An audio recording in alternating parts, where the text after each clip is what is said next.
काशीपुर गांव में एक निठल्ला आलसी और कामचोर रामू अपने बूढ़े पिता हरिलाल के साथ रहता था। हरिलाल की पत्नी रामू के बचपन में ही गुजर गई थी। तब से हरिलाल उसका ध्यान रखता था, लेकिन हरिलाल परेशान हो चुका था उसके आलसीपन से। वह कोई काम नहीं करता था और दिन भर आराम करता रहता था। अरे बेटा, अब तो मैं बूढ़ा हो चुका हूँ। अरे कम से कम अब तो तू काम कर लो। अगर तू ऐसे ही आराम करता रहा ना तो देखना, एक दिन तू बहुत पछताएगा। तेरे बस का काम तब होगा नहीं, तब तू मुझे याद करेगा। अरे पिताजी, क्यों हर समय चिल्लाते रहते हो? अरे कम से कम कभी तो चैन से आराम कर लेने दिया करो। लेकिन तुम्हारी तो आदत पड़ चुकी है चिल्लाने की। अरे अभी तो मेरी जिंदगी मस्त तरीके से चल रही है, लेकिन जो आगे होगा सो देखा जाएगा। लेकिन कृपया करके अभी मत चिल्लाइए ना। रोज रोज आपके चिल्लाने से मेरा सर फटा जा रहा है। रामू के पिता हरिलाल रामू को समझाने की कोशिश करता था, लेकिन रामू को बहुत बुरा लगता था और उनका समझाना उसे चिल्लाने जैसा लगता था। इसीलिए हरिलाल भी उसे समझाने की कोशिश नहीं करता था, क्योंकि वह जानता था अब यह सुधरने वाला नहीं है। इसीलिए हरिलाल हर समय उदास और निराश रहता था।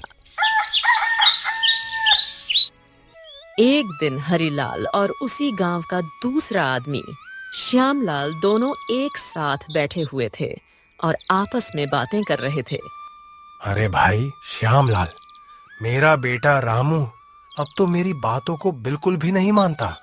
अरे मैं जब भी उसे समझाने की कोशिश करता हूँ तो वह उल्टा मुझ पर ही चिल्लाने लगता है। अरे अब मुझे कुछ समझ में नहीं आ रहा कि अब ये कैसे सुधरेगा। देखो भाई हरीलाल, इसको सुधारने का सिर्फ एक ही रास्ता है, और वह है कि इसकी शादी। अगर तुम इसकी शादी कर दोगे तो वह घर की जिम्मेदारी समझने लगेगा, और फिर अपना और अपनी पत्नी का पेट पालने के लिए मेहनत तो जरूर करेगा। बस मेरी समझ में उसे सुधारने के लिए बस यही एक रास्ता है।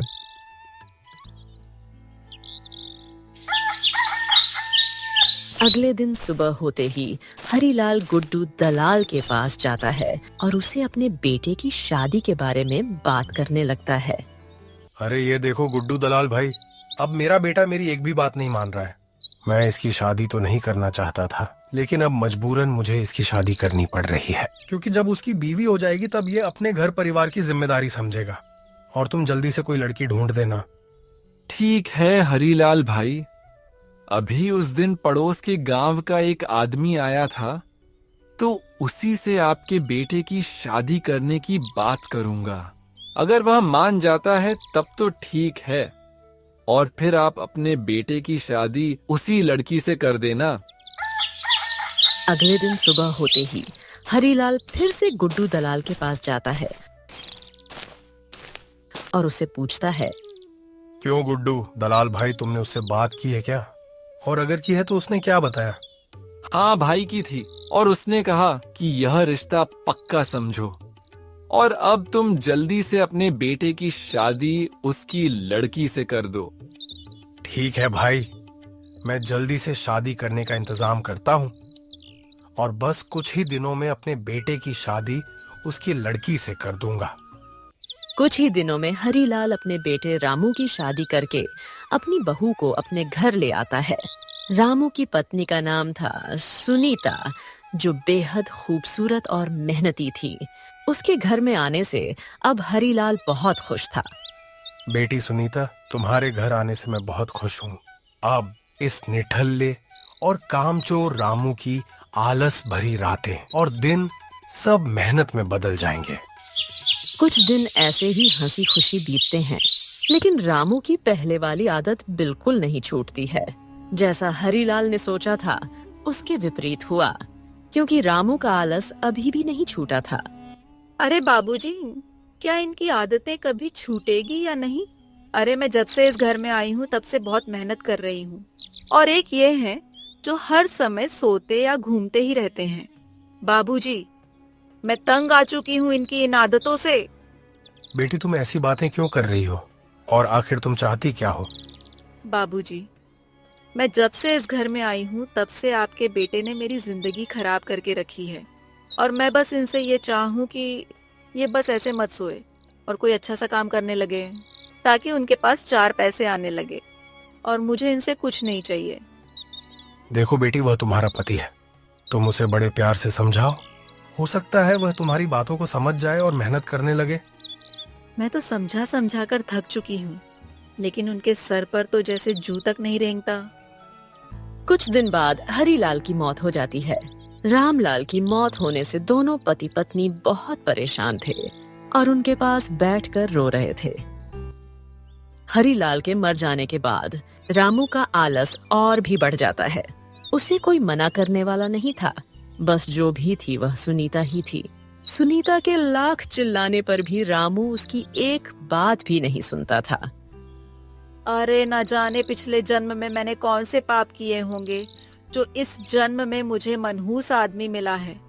ये तो मेरी एक बात भी नहीं सुनता, जब देखो तब सोता ही पड़ा रहता है। अरे भाग्यवान, क्यों इतना चिल्ला रही हो? अरे हर समय काम के लिए ही कहती रहती हो। अरे कर लूंगा काम भी। अरे कब करोगे काम? जब से मैं इस घर में आई हूँ तब से नौकरानियों की तरह जुटी हुई हूँ, और तुमने मेरी जिंदगी नरक बनाकर रख दी है। देखो सुनीता, मैंने कई जगहों पर काम की तलाश की, लेकिन मुझे कोई अच्छा काम नहीं मिला, इसलिए मैंने काम नहीं किया। तुम अभी तक कहीं काम ढूंढने के लिए नहीं गए हो और मुझसे झूठ बोल रहे हो कि तुम काम ढूंढने के लिए गए थे। अरे कुछ शर्म करो, तुम मेरे पति हो, इसलिए मैं तुमसे ज्यादा कुछ नहीं कह रही हूँ। रामू अपनी पत्नी की कड़वी बातों से नाराज होकर एक पेड़ के नीचे बैठ जाता है और खुद से ही कहता है, अरे मैं भी कितना निठल्ला और कामचोर आदमी हूँ, और जब मेरी पत्नी मुझ पर चिल्लाती है तो मैं उल्टा उसी पर ही भड़क जाता हूँ, और मेरा मन भी तो नहीं करता काम करने का। मैं करूँ तो करूँ क्या? अब ऐसा करता हूँ कि अपने दोस्त रमेश के पास जाता हूँ और उनसे कुछ पैसों की मदद मांगता हूँ, क्योंकि शुरू से ही उन्होंने मेरी मदद की है, तो शायद आज भी कर दें। ऐसा सोचकर रामू रमेश के घर के लिए निकल पड़ता है। भाई कैसे हो? आज मुझे आपकी जरूरत है। मेरे घर में चूल्हा जलने के लिए राशन बिल्कुल नहीं है, तो कृपया करके तुम मुझे थोड़े पैसे दे दो। मैं वादा करता हूं कि मैं तुम्हारे पैसे कुछ ही दिनों में लौटा दूंगा।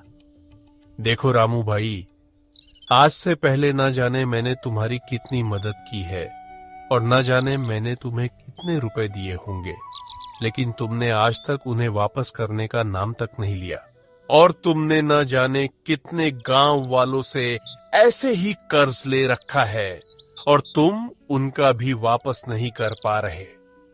देखो भाई, इस समय सच में मेरे घर में एक भी पैसा नहीं है और ना ही मेरे घर में राशन है। कृपया करके तुम मेरी कुछ मदद कर दो, मैं तुम्हारे जल्द ही पैसे लौटा दूंगा। और रही बात गांव वालों के पैसे की, तो वह भी मैं जल्द ही वापस कर दूंगा। अरे रामू, तुम बातें बनाना तो बड़ी अच्छी तरीके से जानते हो, लेकिन अब मैं तुम्हारी बातों में नहीं आने वाला हूं। और अगर तुमने अपने पिताजी की बात मान ली होती और कहीं काम में लग जाते, तो आज तुम्हारे ऊपर ये नौबत नहीं आती। अरे कभी सोचा भी है कि अपने पैरों पर कब खड़े होंगे? देखो पैसे हैं तो दे दो, लेकिन यह मुझे ज्ञान देने की कोशिश मत करो। मैं यहां तुम्हारी बेफालतू की बातें सुनने नहीं आया। अच्छा, अब पैसे हो तो जल्दी दो, वरना मैं खुद ही कुछ ना कुछ करूंगा। देखो रामू, मेरे पास पैसे तो है, लेकिन अब मैं तुम्हें पैसे नहीं देने वाला, क्योंकि तुम्हें घमंड भरी बातें कर रहे हो। अरे तुम्हारा कोई भरोसा नहीं, तुम तो एक नंबर के धोखेबाज और चालाक इंसान हो। न जाने तुम कब और किसके पैसे लेकर भाग जाओ। ना भैया, मैं नहीं देने वाला।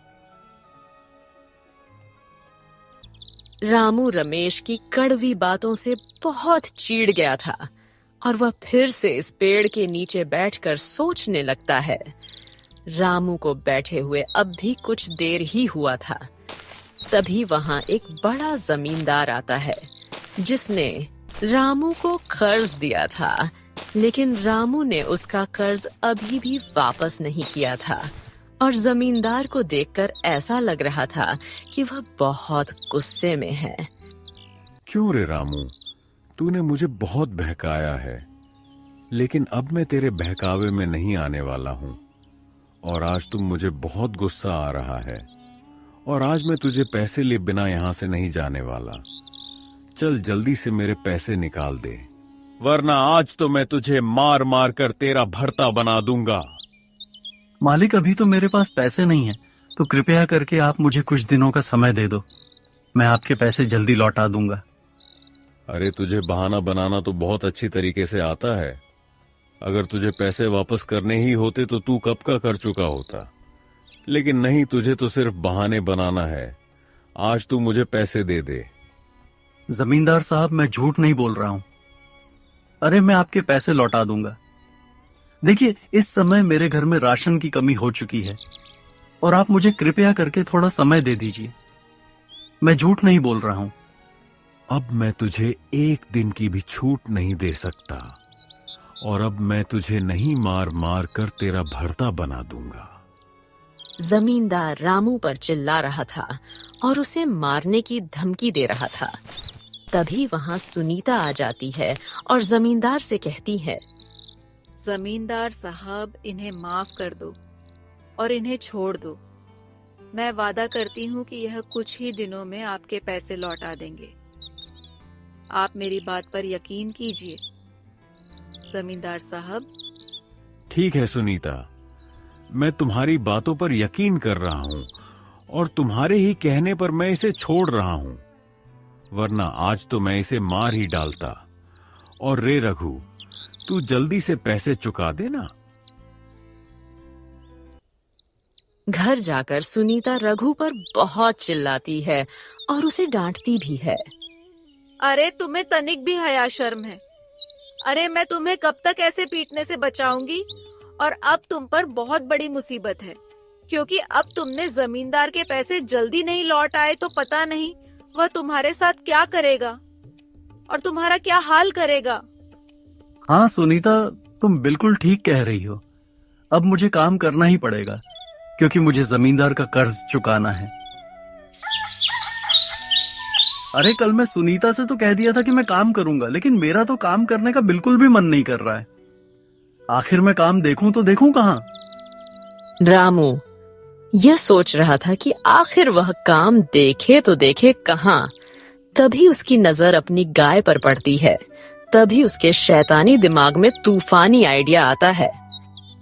अरे हाँ, मैं अपनी गाय के लिए चारा काटने के लिए नहीं जाता हूं, तो मुझे याद भी नहीं रहता कि मेरी गाय भी है। अच्छा, ऐसा काम करता हूं कि इस गाय को ले जाकर मैं जमींदार को दे दूं। इससे उनका कर्ज भी समाप्त हो जाएगा और मुझे काम भी नहीं करना पड़ेगा। रामू अपनी गाय को अपने साथ में लेकर जमींदार के घर के लिए निकल पड़ता है। देखो जमींदार साहब, मेरे पास अभी पैसे बिल्कुल भी नहीं है, तो आप ऐसा करो, ये मेरी गाय आप ले लो, और जब मेरे पास पैसे हो जाएंगे तो मैं अपनी गाय आपसे ले जाऊंगा और आपके पैसे लौट आ जाऊंगा। वाह रे रामू, आज तूने किया मेरे मन का काम। चल ठीक है, जब तक तू मेरे पैसे नहीं लौटा देता तब तक ये गाय मेरे पास रहेगी। जमींदार को गाय देकर रामू अपनी पत्नी सुनीता को बताने के लिए जाता है कि आज उसने जमींदार का कर्ज चुका दिया। सुनीता, आज मैं जमींदार का सारा कर्ज चुका दिया है और अब वह मुझसे कभी पैसे नहीं मांगेगा। क्या तुमने जमींदार का कर्ज चुका दिया? अच्छा चलो ठीक है, अब जमींदार हमारे घर जमींदारी दिखाने तो नहीं आएगा, लेकिन मुझे एक बात समझ में नहीं आ रही कि एक ही रात में तुम्हारे पास इतने पैसे कहां से आए कि तुमने जमींदार का कर्ज चुका दिया। सुनीता, हमारे पास वह बूढ़ी गाय थी ना, वही गाय मैंने जमींदार को दे दी और उसी की बदौलत हमारा कर्ज भी खत्म हो गया। अब जमींदार कभी मुझसे पैसे नहीं मांगेगा। सुनीता, आज मैं बहुत खुश हूं, क्योंकि मैं जमींदार को बुद्धू बना दिया। अरे उसके इतने पैसों को मैंने लिया था, लेकिन अपनी बूढ़ी गाय दी, ये तो उसके आधे पैसों की भी नहीं होगी। अरे बुद्धू?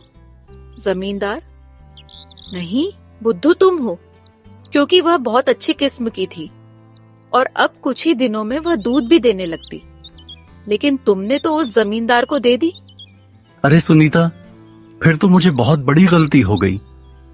मुझे लगा था कि वह गाय बूढ़ी है और अच्छा दूध भी नहीं देगी, इसीलिए मैं जमींदार को दे दी। देखो, अब मुझे कुछ नहीं मालूम, मुझे तो सिर्फ अपनी गाय चाहिए। और अब तुम जल्दी से उस जमींदार के पास जाओ और उससे मेरी गाय वापस लेकर आओ। अरे, आज तक तुमने गाय को पानी तक नहीं पिलाया, लेकिन मुझसे बिना पूछे तुमने मेरी गाय उस जमींदार को दे दी। अपनी पत्नी की गुस्से भरी बातें सुनकर रघु घर के बाहर चला आता है और वह सोचने लगता है कि अब गाय वापस कैसे लाएं। अरे, अब तो मुझे पूरा विश्वास है कि जमींदार मेरी गाय वापस नहीं करेगा, इसलिए मैं उसके पास भी नहीं जा सकता। और अब मेरी पत्नी भी बहुत गुस्से में है। बिना गाय घर में उसे बिल्कुल अच्छा नहीं लगता है। और अब मुझे अपनी गाय वापस लेनी है तो मुझे मेहनत करनी होगी। अब मुझे लगता है कि ना चाहते हुए भी मुझे मेहनत करनी पड़ेगी। चलो, कोई बात नहीं, बहुत दिन आराम कर लिया, अब मेहनत भी कर लेते हैं।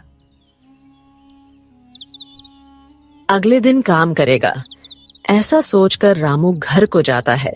उसे खाली हाथ घर में देखकर सुनीता उससे कहती है, क्यों, तुम गाय लेकर नहीं आए और खाली हाथ चले आए हो? बताओ, हमारी गाय कहाँ है? देखो सुनीता, मैं कल अपनी गाय लेने के लिए जाऊंगा, क्योंकि आज तो अब रात होने वाली है। तुम आज रात तक इंतजार करो, कल सुबह गाय तुम्हारे सामने होगी।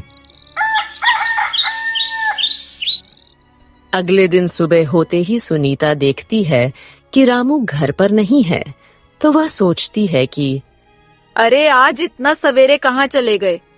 और इतने टाइम तो ये जमींदार के घर भी नहीं गए होंगे। मुझे तो कुछ दाल में काला लग रहा है। ऐसा करती हूँ कि रामवीर चाचा के खेतों में जाकर देखती हूँ, कहीं ऐसा तो नहीं यह रामवीर चाचा से पैसे उधार लेने के लिए गए हों। और रामवीर चाचा इतनी सुबह सुबह अपने खेत पर ही होंगे। सुनीता तुरंत रामवीर चाचा के खेतों पर जाती है तो देखती है कि वहां रामवीर चाचा तो नहीं है, लेकिन रामू अकेले ही काम करने में जुटा है। उसको देखकर सुनीता आश्चर्य में पड़ जाती है और रघु से पूछती है, आज आप तो बहुत अच्छा काम कर रहे हो। इतनी सुबह सुबह आप काम कर रहे हो तो मुझे बहुत अच्छा लग रहा है। हाँ सुनीता, अब मेरी आंखें खुल गई हैं। अब मुझे पता चल रहा है कि बिना मेहनत के कुछ नहीं हो सकता। पिताजी भी कहते थे कि तू एक दिन पछताएगा, लेकिन उनकी भी बात बिल्कुल ठीक थी।